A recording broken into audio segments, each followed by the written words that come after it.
نحمده ونستعينه ونستغفره ونعوذ بالله من شرور أنفسنا ومن سيئات أعمالنا من يهده الله فلا مضل له ومن يضلله فلا هادي له وأشهد أن لا إله إلا الله وحده لا شريك له وأشهد أن سيدنا ونبينا ومولانا محمدًا عبده ورسوله صلى الله تعالى عليه وعلى آله وصحبه وبارك وسلم تسليما كثيرا. أما بعد فأعوذ بالله من الشيطان الرجيم. بسم الله الرحمن الرحيم. اقرأ كتابك كفى بنفسك اليوم عليك حسيبا.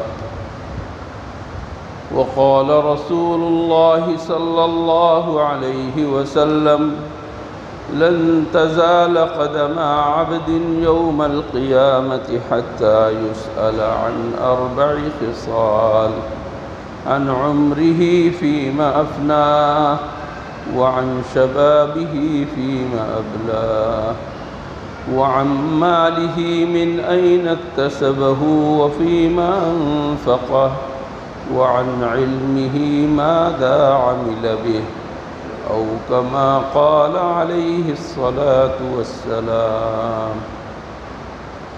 صدق الله مولانا العظيم وصدق رسوله النبي الكريم، ونحن على ذلك من الشاهدين والشاكرين، والحمد لله رب العالمين. بزرگان محترم اور برادران عزیز،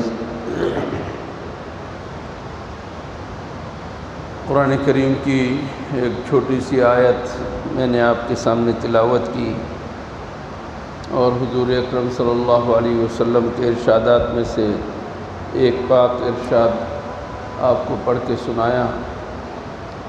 اللہ جل شانہ سے دعا ہے اللہ تعالیٰ مجھے آیت اور حدیث سے متعلق ضروری مضمون کو صحیح طور پر بیان کرنے کی توفیق عطا فرمائے.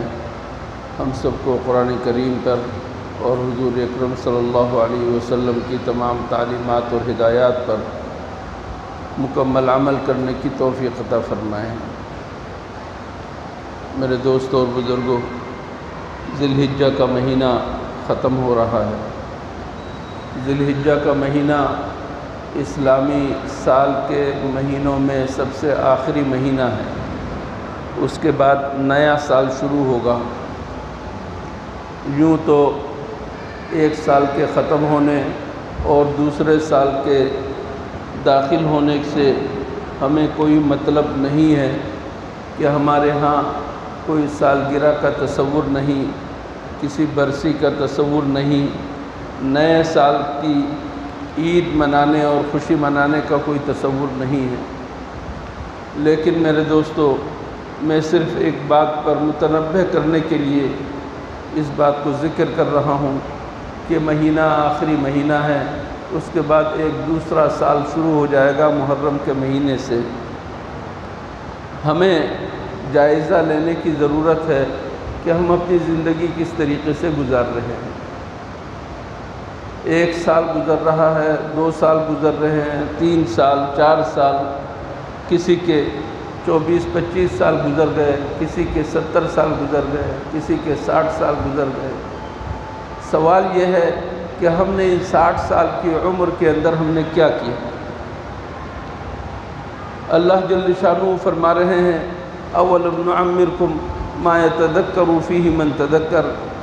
جب جہنمی جہنم میں چیخم دھاڑ مچائیں گے، شور کریں گے، واویلا کریں گے اور کہیں گے ہمیں یہاں سے نجات دے دو، ہمیں یہاں سے نکال دو، ہم سیدھے سیدھے مسلمان بن جائیں گے. اس وقت اللہ تعالیٰ فرمائیں گے اولم نعمرکم ما یتذکر فیہ. کیا ہم نے تمہیں اتنی عمر نہیں دی تھی؟ کیا ہم نے تمہیں اتنی زندگی نہیں دی تھی کہ اگر تم نصیحت حاصل کرنا چاہتے تو نصیحت حاصل کر سکتے تھے۔ مانا بچپن کی زندگی گزری کھیل کود میں، لڑکپن کی زندگی گزری کھیل تماشے میں، لیکن بالغ ہو جانے کے بعد تمہیں اللہ نے مکلف کیا تھا ایمان لاؤ، تمہیں اللہ نے مکلف کیا تھا نماز پڑھو، تمہیں اللہ نے مکلف کیا تھا غلط جگہوں کی طرف نظر بھی نہ جائے، قدم بھی نہ جائے، تمہیں اللہ نے مکلف کیا تھا۔ بالغ ہو جانے کے بعد 15 سال کے بعد، 18 سال کے بعد، 20 سال کے بعد تم بہکے کیوں؟ تم راستے سے ہٹے کیوں؟ کیا تمہارے لیے پیغمبر نہیں پہنچا تھا سمجھانے کے لیے؟ کیا تمہارے لیے پیغمبر کے وارثین نہیں پہنچے تھے سمجھانے کے لیے؟ کیا تمہارے پاس اللہ کی کتاب نہیں آئی تھی سمجھانے کے لیے؟ کیا تمہارے پاس دیگر واعظ و نصیحت کرنے والے نہیں آئے تھے سمجھانے کے لیے؟ یا کم از کم تم اپنی عقل کو پکارتے کہ میرے اب کھیل کود کا زمانہ نہیں ہے، میرے لیے تماشا کرنے کا زمانہ نہیں ہے، میرے لیے غفلت کا زمانہ نہیں ہے، ایک ایک دن میرا جو گزر رہا ہے یہ قبر کے قریب جانے والا دن گزر رہا ہے۔ ہر روز جو سورج طلوع ہو رہا ہے اور غروب ہو رہا ہے میں ایک دن قبر کے زیادہ قریب جا رہا ہوں۔ کیا تمہیں اتنی عقل نہیں تھی اور تم اللہ کی طرف آ نہیں سکتے تھے اس سے نصیحت حاصل کر کے؟ تم نے 24 25 30 سال کی عمر میں شادی بھی کر لی۔ شادی کرنا یہ خود قیامت کی علامت ہے، سمجھداری کی علامت ہے، تم نے اس سے نصیحت حاصل کیوں نہیں کی؟ جب تمہارے ہاں اولاد پیدا ہوئی تم نے اس سے نصیحت حاصل کیوں نہیں کی؟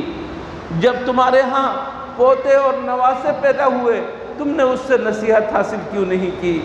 جب تمہارے سر کے بال کالے تھے، تمہارے بال سفید ہونا شروع ہو گئے تو تم نے اس وقت نصیحت حاصل کیوں نہیں کی؟ اولم نعمرکم ما یتذکر فیہ من تذکر، کیا ہم نے تمہیں اتنی زندگی نہیں دی تھی کہ اگر کوئی نصیحت حاصل کرنا چاہتا، سیدھے راستے پر آنا چاہتا، اللہ کی طرف رجوع کرنا چاہتا، آ سکتا تھا؟ جب اتنی مہلت ہم نے دی تھی تو تم نے اس مہلت سے کام کیوں نہیں لیا؟ وہ چیخم دھاڑ مچائیں گے، کہیں گے ربنا اخرجنا نعمل صالحا غیر الذی کننا نعمل، یا اللہ ہمیں اس جہنم سے نکال دے، جس طرح بدعملی کے اندر مبتلا تھے ہم اس طرح بدعملی ہم نہیں کریں گے، نیک عمل کریں گے۔ اللہ کہے گا اولم نعمرکم ما یتذکر فیہ من تذکر، آ جانے کے بعد ہم نے ہر قسم کی مہلت دی، سمجھانے والے بھیجے تمہارے پاس، ہم نے سمجھانے والے بھیجے اور تمہیں عقل اور شعور عطا کیا، اس کے باوجود تم نے نصیحت حاصل نہیں کی۔ اس کا مطلب یہ ہے کہ تم سمجھنے والے نہیں تھے، ہٹ دھرمی کرنے والے تھے۔ اب تم ہمارے پاس آ چکے ہو، جہنم میں پڑ چکے ہو، اب یہاں سے نکلنے کا کوئی سوال نہیں۔ فذوقوا فما للظالمین من نصیر، اب یہی چکھو فما للظالمین من نصیر۔ میرے دوستو، اس آیت کے اندر بیان تو کیا گیا ہے کافروں کا حال کہ ان کو جہنم سے نکالا نہیں جائے گا۔ جو اہل ایمان ہوں گے لیکن گناہگار ہوں گے جہنم میں جائیں گے، ان کو پھر نکالا بھی جائے گا۔ میرے دوستو اندازہ لگائیے، ایک چھوٹی سی دیاسلائی ماچس کی تیلی، اس کے اندر جو کوئی آگ لگتی ہے چھوٹی سی، اس کے اوپر ہم انگلی نہیں رکھتے، یا رکھتے ہیں؟ ہم اس کے اوپر انگلی نہیں رکھتے۔ ایک چھوٹی سی موم بتی، اس موم بتی پر ایک چھوٹا سا شعلہ ہے آگ کا، کیا ہم قصداً اس کو پکڑتے ہیں؟ ہمارا چھوٹا ناسمجھ بچہ اگر اس کو پکڑنے جائے جلدی سے ہم پیچھے کرتے ہیں، کیونکہ اس آگ کا نتیجہ کیا ہے؟ موت ہے۔ ہم اس چھوٹی سی دیاسلائی کی آگ بھی برداشت نہیں کر سکتے، دیاسلائی کی چھوٹی سی آگ بھی برداشت نہیں کر سکتے۔ اب دنیا کے اندر کس قدر سخت قسم کی آگ ہے آپ اندازہ لگا سکتے ہیں۔ بھٹیوں میں جائیے، فیکٹریوں میں جائیے، کارخانوں میں جائیے اور اسٹیل مل کے اندر جائیے، جہاں پر لوہا ڈالتے ہی پانی بن جائے، وہ آگ ہے۔ دنیا کی ساری آگ جمع کر لیں، تمام آگ کی تپش جمع کر لیں، جہنم کی آگ کا کوئی ایک ذرہ بھی نہیں ہے۔ اس آگ سے بچنے کے لیے کہا جا رہا ہے یا ایھا الذین آمنوا قوا انفسکم واہلیکم نارا، تم اس آگ سے اور جہنم سے اپنے آپ کو اور اپنے گھر والوں کو بچاؤ۔ وقودھا الناس والحجارہ، اس کو دہکایا جائے گا لوگوں کے ذریعے سے، اس کو دہکایا جائے گا بڑی بڑی چٹانوں کے ذریعے سے۔ علیہا ملائکۃ غلاظ، اور اس کے اوپر جو مقرر ہے فرشتے، انتہائی سخت دل ہیں، سخت خو ہیں، شداد، انتہائی سخت ہیں۔ لا یعصون اللہ ما امرہم، اللہ نے جو حکم دے دیا ان کے دل کے اندر رحم کا کوئی شمع موجود نہیں ہے۔ لا یعصون اللہ ما امرہم، اللہ نے جو حکم دے دیا اس کے مطابق کام کریں گے۔ ویفعلون ما یؤمرون۔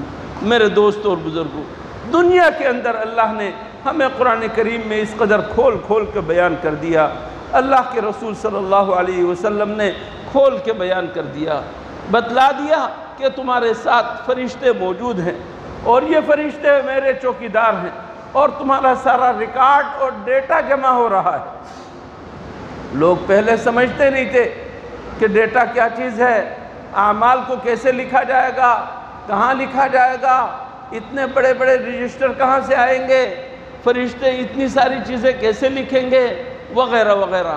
لیکن آج نئی ٹیکنالوجی نے ہمیں سب کچھ بتلا دیا کہ اللہ کے لیے کوئی بعید نہیں۔ ایک چھوٹی سی چپ کے اندر ساری دنیا آ سکتی ہے، تو اللہ جل شانہ اپنے فرشتوں کے ذریعے سے ہماری ساری زندگی کا ڈیٹا کیوں نہیں لکھ سکتے؟ اعمال نامے ہمارے تیار ہو رہے ہیں، اعمال نامے ہمارے تیار ہو رہے ہیں، اعمال ناموں کے اعمال نامے ہمارے تیار ہو رہے ہیں، اور قیامت کے دن ہمارے یہ اعمال نامے ہمیں ہمارے ہاتھوں میں دیے جائیں گے۔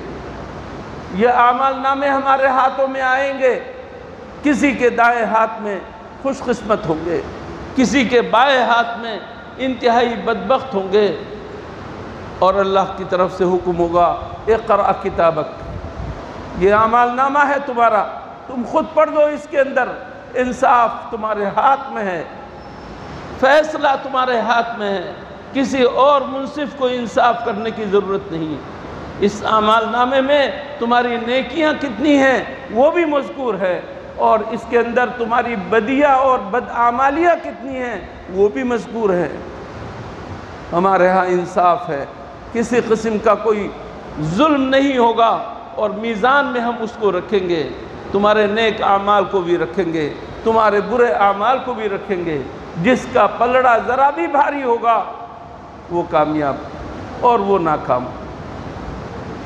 بدیوں کا پلڑا جھک جائے گا، ناکام ہو جائے گا، نیکیوں کا پلڑا جھک جائے گا، وہ کامیاب ہو جائے گا۔ اللہ نے واضح کر کے بتا دیا، اللہ نے واضح کر کے بتلا دیا۔ فَأَمَّا مَنْ أُوتِيَ كِتَابَهُ بِيَمِينِهِ، جس کے ہاتھ میں اس کا داہنے ہاتھ میں اس کا نامہ اعمال دیا گیا، کس قدر خوش ہوگا، چھلانگے مارے گا، ناچے گا، خوشیاں منائے گا۔ فَيَقُولُ هَاؤُمُ اقْرَءُوا كِتَابِيَهْ، یہ لو، یہ میرے پاس نامہ اعمال آ گیا ہے، پڑھ کے دیکھ لو، میں کامیاب ہو گیا۔ فَمَنْ زُحْزِحَ عَنِ النَّارِ، جس شخص کو جہنم سے ہٹا دیا گیا، وَأُدْخِلَ الْجَنَّةِ، جنت میں داخل کر دیا گیا، فَقَدْ فَازَ، یہ کامیاب ہو گیا۔ میرے دوستو، قبر سے ہی یہ کامیابی اور ناکامی شروع ہو جاتی ہے۔ قبر میں جب آپ سے سوال کیا گیا من ربک، ما دینک، ومن ھذا الرسول، ومن ھذا الرجل، تم نے صحیح جواب دے دیا، تمہارے لیے جنت کی کھڑکیاں کھل گئیں، آسانیاں پیدا ہو گئیں، اور قبر کے اندر وسعت پیدا ہو گئی۔ اللہ جل شانہ یہیں سے تمہیں آگے بڑھا دیں گے۔ یہ قبر یا تو جنت کی کیاریوں میں سے ایک کیاری ہے، ورنہ حفرۃ من حفر النار، جہنم کے ٹھکانوں اور گڈھوں میں سے ایک گڈھا ہے۔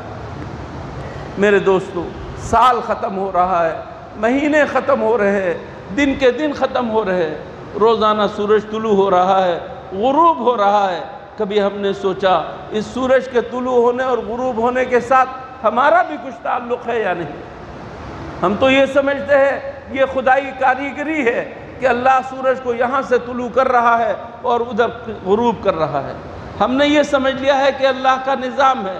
بس نہیں میرے دوستو، اس اللہ کے نظام کے ساتھ ہماری پوری عمر اور پوری زندگی کا مدار ہے کہ ہم اس دن کے اندر کیا کر رہے ہیں اور اس رات کے اندر کیا کر رہے ہیں۔ ہمارے دن کو اور رات کو حساب کیا جا رہا ہے، دن اور رات کو نہیں، ایک ایک لحظے کو، ایک ایک منٹ کو، ایک ایک سیکنڈ کو، سیکنڈ کے 1000ویں 10,000ویں حصے کو اللہ کے ہاں لکھا جا رہا ہے۔ اللہ کے ہاں وہ محسوب ہے۔ یہ نہیں ہو سکتا کہ اللہ میاں تھوڑا سا میں نے تھوڑی سی غفلت کر لی تھی، ایسا نہیں ہوگا۔ جب ہمارا سب کچھ لکھا جا رہا ہے اور سب کچھ حساب کتاب میں ہے تو ہمیں میرے دوستو حساب کتاب کے سلسلے میں کس قدر ہوشیار ہونا چاہیے۔ اللہ کے رسول صلی اللہ علیہ وسلم نے قیامت کے دن کس قسم کے سوالات تم سے ہوں گے حساب کتاب کے سلسلے میں بتلا دیا، صاف طور پر بتلا دیا کہ تم سے حساب کتاب کیا لیا جائے گا، کس قسم کا حساب کتاب لیا جائے گا۔ 4 سوالات ہوں گے، 4 سوالات ہوں گے، 2 تمہاری زندگی کے بارے میں، حیات کے بارے میں 2 سوالات، 2 سوالات تمہاری پوری زندگی کے بارے میں، ایک مجموعی طور پر پوری زندگی کے بارے میں اور ایک جوانی کی زندگی کے بارے میں۔ پوری زندگی کے اندر جوانی بھی داخل ہے، لیکن جوانی چونکہ بہت اہم ہے، اس کے اندر انسان اونچ نیچ کا فرق مٹا دیتا ہے، سمندر ہے یا پہاڑ اس کے سامنے کچھ نہیں ہوتا۔ اس جوانی کے بارے میں بھی پوچھا جائے گا کہ تم نے اس جوانی کو کہاں گنوایا، لڑکیوں کے ساتھ ناچنے میں مگن رہے، فلمیں دیکھتے رہے اور اپنے آپ کو برباد کرتے رہے، نشہ کرتے رہے، شراب پیتے رہے، یا اللہ والوں کی صحبت میں رہے، اللہ کے سامنے سر بسجود رہے۔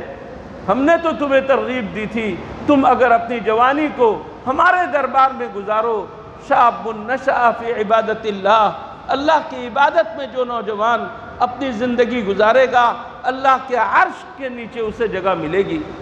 ہم نے تو تمہیں بتلا دیا تھا، تم نے گلی کے نکڑ پر 4-4 5-5 کی ٹولی لگا کر، کانوں کے اندر ہیڈ فون لگا کر، موبائل ہاتھ میں لے کر تم نے کس چیز کے اندر اپنی راتیں گنوائیں، اپنے دن گنوائے، بتلاؤ تو صحیح۔ عن شبابہ فیما ابلاہ، پوری زندگی اور اس کے بعد جوانی۔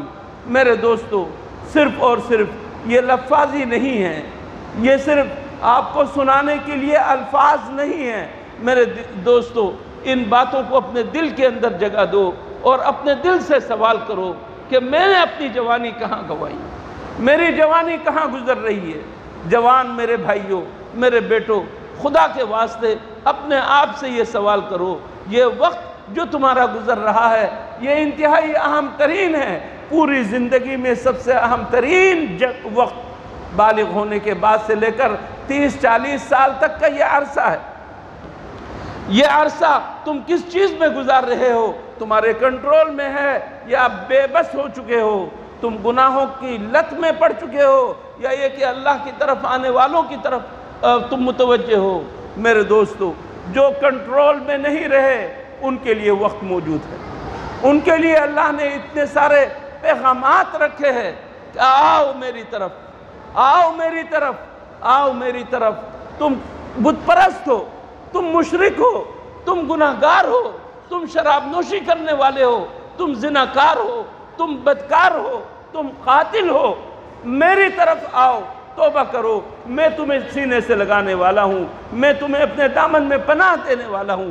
اللہ کی طرف سے اعلان ہے۔ میرے بھائیوں، میرے جوانوں، گناہ کی لت میں پڑے ہوئے میرے بھائیوں، قل یا عبادی الذین اسرفوا علی انفسہم لا تقنطوا من رحمت اللہ، جتنے بھی گناہ ہو گئے آج توبہ کا دروازہ کھلا ہوا ہے، اللہ کی رحمت سے مایوس مت ہو، اللہ کی رحمت سے مایوس مت ہو، اللہ کی طرف آ کر تو دیکھو، اللہ تعالیٰ تمہیں اپنی رحمت کے سائے میں کس طرح لیتا ہے، تمہیں معلوم ہو جائے گا، تمہیں کیا سکون ملتا ہے۔ پوری زندگی میں کوئی سکون نہیں ملا ہوگا، وہ سکون آج مل جائے گا۔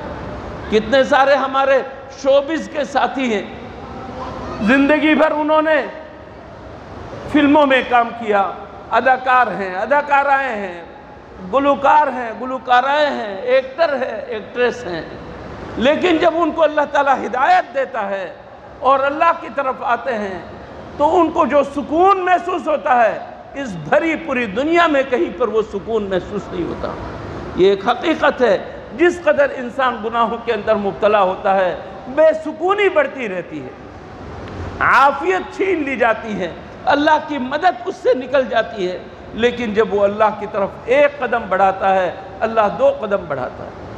جب اللہ کی طرف وہ چل کر آتا ہے اللہ دوڑ کر اسے پاس بلا لیتا ہے، اللہ تعالیٰ اسے اپنے دامن میں پناہ دیتا ہے۔ میرے دوستو، سال کے گزرنے کو، دن کے گزرنے کو، مہینے کے گزرنے کو معمولی نہ سمجھو۔ اقرا کتابک، تمہیں کہا جائے گا تم اپنا اعمال نامہ خود پڑھ دو۔ کفا بنفسک اليوم علیک حسیبا، آج کے دن تم خود محاسب اپنے کافی ہو، تم خود اپنا حساب کر سکتے ہو۔ سب کچھ کھلی کتاب ہے، اس کھلی کتاب کے اندر کیا لکھا ہے تم سب کچھ پڑھ سکتے ہو، انکار نہیں کیا جا سکتا۔ میرے دوستو، ہم سب کے سب گناہگار ہیں۔ کل بنی آدم خطاء، جتنے بھی بنی آدم ہیں، اللہ کے انبیاء معصوم ہیں، اللہ کے نبیوں سے گناہ نہیں ہوتا، اللہ کے فرشتوں سے گناہ نہیں ہوتا، باقی ساری کی ساری مخلوق گناہگار ہے، لیکن وَخَيْرُ الْخَطَّائِينَ التَّوَّابُونَ، سب سے بڑھ کر خطا کاروں میں بہترین کون ہیں؟ جو توبہ کرنے والے ہیں۔ توبہ کا دروازہ میرے دوستوں کھلا ہوا ہے، توبہ کا دروازہ کھلا ہوا ہے۔ آج ہم توبہ کر لیں گے اپنی زندگی کو بچا لیں گے، آج ہم توبہ کر لیں گے اپنی ذریت اور خاندان اور نسلوں کو بچا لیں گے، آج ہم توبہ کر لیں گے اپنے معاشرے کی حفاظت کر لیں گے، آج ہم توبہ کر لیں گے اپنے پورے ملک اور ریاست کی حفاظت کریں گے۔